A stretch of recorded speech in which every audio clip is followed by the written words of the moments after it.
ჟენევის საერთაშორისო მოლაპარაკებების 63-მე რაუნდი გაიმართა. მოლაპარაკებების ფარგლებში ქართულმა დელეგაციამ ძირითადი აქცენტი გააკეთა ჟენევის საერთაშორისო მოლაპარაკებების დღის წესრიგის მთავარ საკითხებზე, როგორიცაა რუსეთის მიერ ევროკავშირის შუამავლობით დადებული 2008 წლის 12 აგვისტოს ცეცხლის შეწყვეტის შეთანხმებით ნაკისრის საერთაშორისო ვალდებულებების სრულად შესრულების აუცილებლობა და ოკუპირებული ტერიტორიებიდან იძულებით გადაადგილებული პირებისა და ლტოლვილების საკუთარ სახლში უსაფრთხო და ღირსეული დაბრუნება.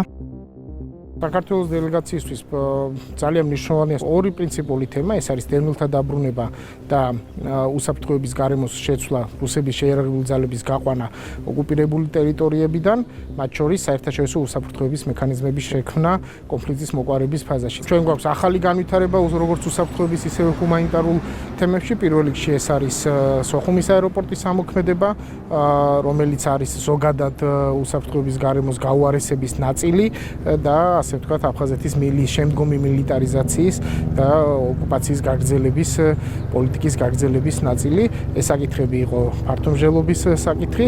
სამწუხაროდ ჩვენ კვლავ ხედავთ დესტრუქციულ მიდგომას მეორე მხრიდან. როგორც მოსალოდნელი იყო რუსეთის დელეგაციამ დროზე ადრე დატოვა სხდომათა დარბაზი, როდესაც საქმე შეეხო ჩვენი დროებით დევნილი მოსახლეობის თავიანთ სახლებში დაბრუნების საკითხს. თუმცა ჩვენ გავამახვილეთ ყურადღება იმ მნიშვნელოვან საკითხებზე, რაც აქამდეც გითხარით, ეს არის ჰუმანიტარული მიმართულებები, უკანონო დაჭერები, უსაფრთხოდ გადაადგილების საკითხები და ასევე რაც მნიშვნელოვანია სოხუმის აეროპორტის გახსნის მიუღებლობა.